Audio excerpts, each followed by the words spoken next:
So I came in 1962 and finally retired in 1995. 33 of my best years.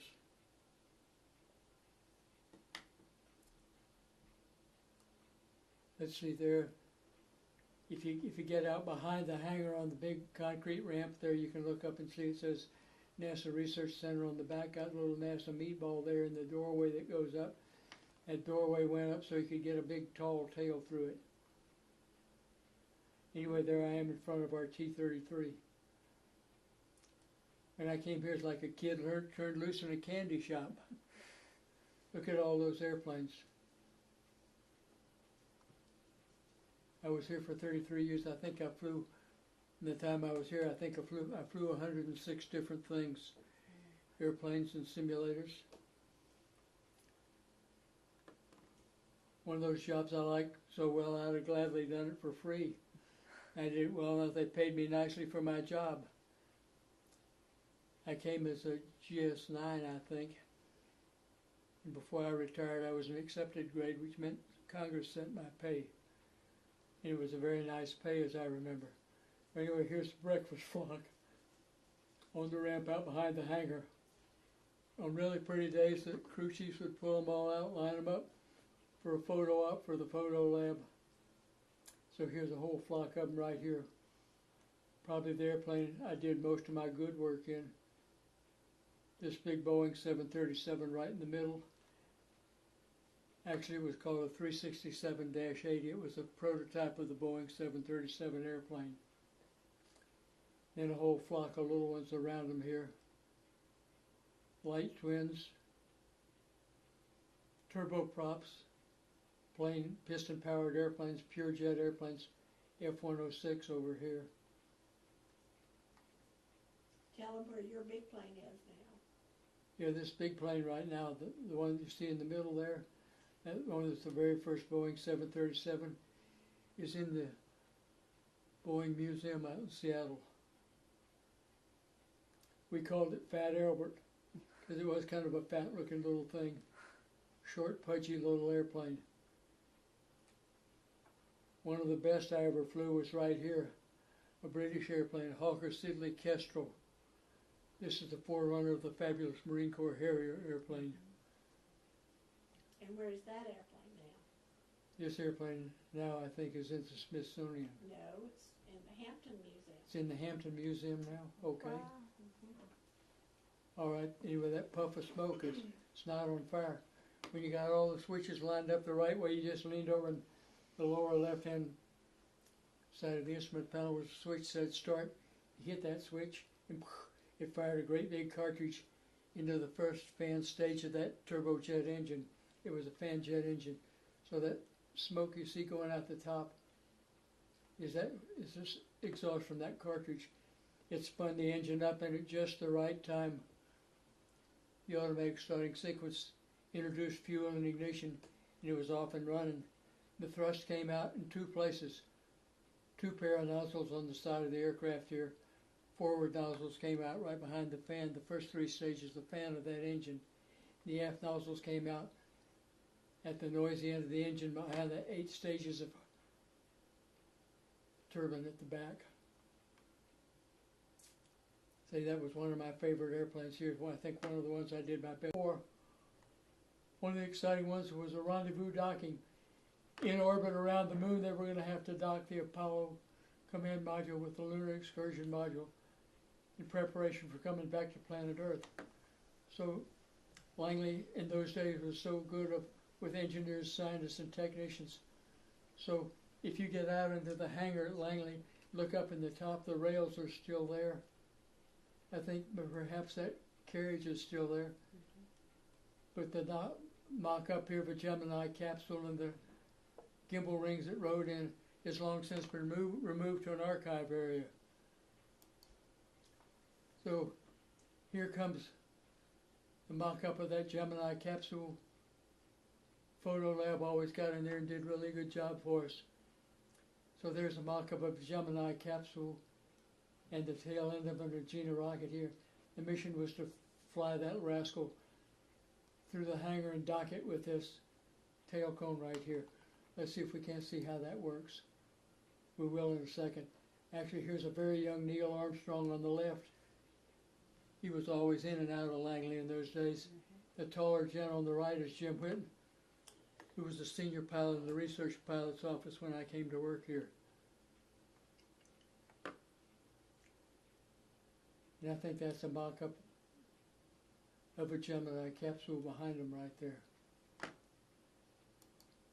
So, Photo Lab's ability to make multiple exposures look kind of like motion. But let me show you, that really did fly.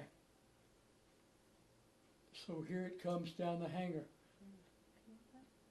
And remember the mission of that was the mock-up of a Gemini. And Gemini would dock with the tail cone of an Agena rocket, which would be in orbit around the moon. Don't know who the operator was that gig. There were lots of us in the office. Here it comes, looks like a perfect rendezvous to me, or a perfect docking. Maybe it was one of mine, who knows. Spent a lot of time flying that simulator. Before it was over, they did a lot of work in orbit and around the moon. This is looking out the window at an Agena rocket, which is in the moon. There it is down there. And before it was done, we had 2 Geminis in space at the same time. Looks like they're flying formation, but in space lingo, that was called station keeping. Boy, those were magic days for NASA. All this was done, of course, in preparation for being able to dock. The Apollo command module with the lunar excursion module, or perhaps do it the other way around. Always a little guidance for the pilot so he had something to aim.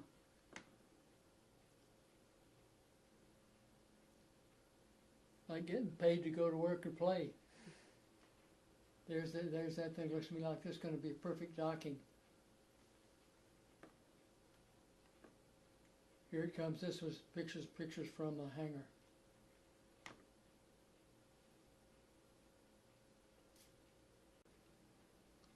Now, lots of things had to be done to get us to the moon.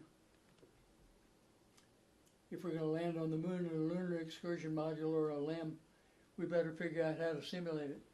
So we'll go back to Langley, the Lunar Landing Research Vehicle, acronym for everything, LEM, LEM, Research Vehicle, LLRV. If you compare that excursion module to the alert vehicle, it's kind of like it looks here. The actual LEM had a footprint of about 27 feet, and the research vehicle a footprint of about 13 feet, so about twice the footprint. And a third higher, 20 foot here on the real LEM, 15 feet on the research vehicle. Now to do with that research vehicle, you have to have some place to fly it. Go to the Lunar Landing Research Facility, the big gantry still standing up out there at Langley, I think, slowly riding away downwind of a trash burner, 400 feet at the base, 300 feet wide, 250 feet from the ground to the top rails, and you hung this little vehicle up at 150 feet. Mission was to fly it to the ground. Let's see, as you go out the front gate at Langley and turn to the right, go up to Pocosin to get yourself some good seafood. You can look back and see that gantry. It's still there, but as I say, it's slowly riding away downwind of the trash burner. Enter a good friend of mine from North Carolina State College, Maxwell W. Good. Max was one of the better young engineers at Langley in those days, and Max was the lead engineer on this lunar landing research machine right here. Max and I had both been Marine Corps aviators at the same time, but we didn't know each other when we were in the Marine Corps. Max is the one that called me and told me there was a job at Langley that had been made for me. And I came down and he was right.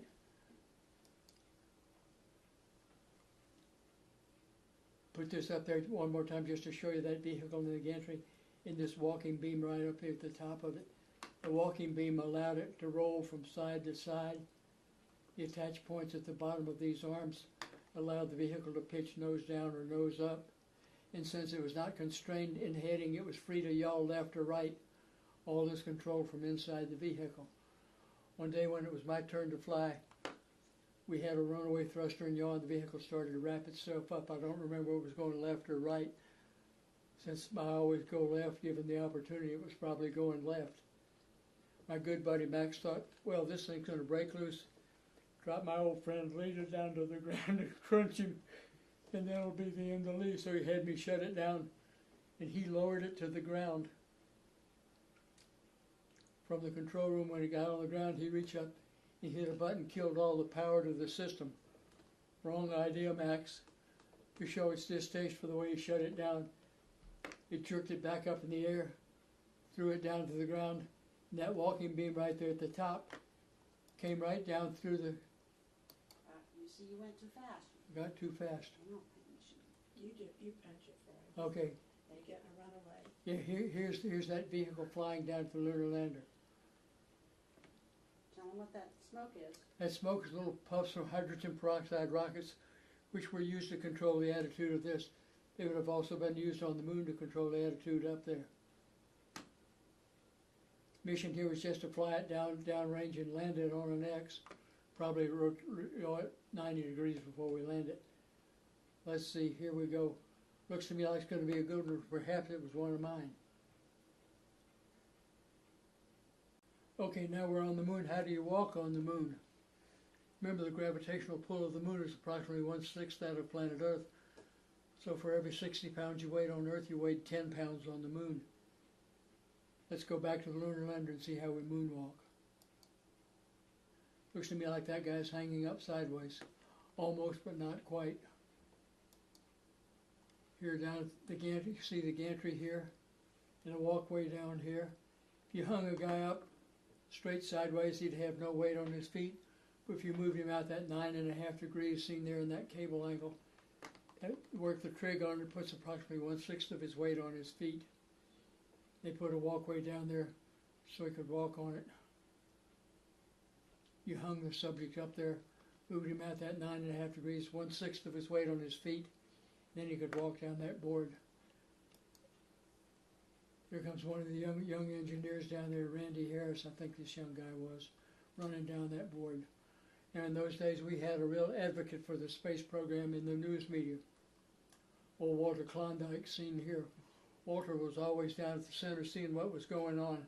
He was quite a guy, fun to work with. The photo lab never missed an opportunity to get a picture. So there's Walter down at that walkboard. Autographed that to a lovely young lady named Ann up there in the control room at the lunar lander. There's Walter Klondike right there's his signature. What's his real name? Cronkite. Okay.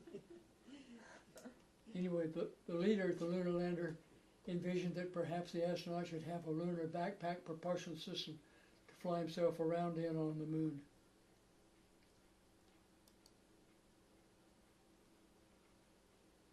Oh, here's kind of a simulation of that down at the lunar lander.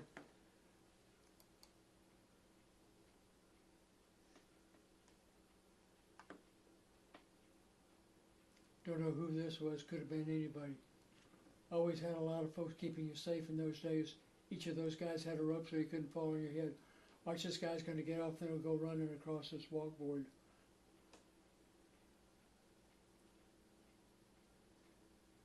Okay, and now we'll shift to the moon. So you see a guy running. This, as I remember, was Pete Conrad on the moon. So here's a whole flock of them right here. Probably the airplane I did most of my good work in. This big Boeing 737 right in the middle. Actually, it was called a 367-80. It was a prototype of the Boeing 737 airplane. And a whole flock of little ones around them here. Light twins, turboprops, plain piston-powered airplanes. I'd have gladly done it for free. I did it well enough. They paid me nicely for my job. I came as a GS9, I think. And before I retired, I was an accepted grade, which meant Congress sent my pay. And it was a very nice pay, as I remember. Anyway, here's the breakfast flock on the ramp out behind the hangar. On really pretty days, the crew chiefs would pull them all out, line them up for a photo op for the photo lab. Pure jet airplanes, F-106 over here. Tell them where your big plane is now. Yeah, this big plane right now, the one you see in the middle there, that one is the very first Boeing 737, is in the Boeing Museum out in Seattle. We called it Fat Albert because it was kind of a fat-looking little thing, short, pudgy little airplane. Anyway, there I am in front of our T-33. When I came here, it's like a kid turned loose in a candy shop. Look at all those airplanes. I was here for 33 years. I think I flew, in the time I was here, I think I flew 106 different things. Airplanes and simulators. One of those jobs I liked so well. So I came in 1962 and finally retired in 1995. 33 of my best years.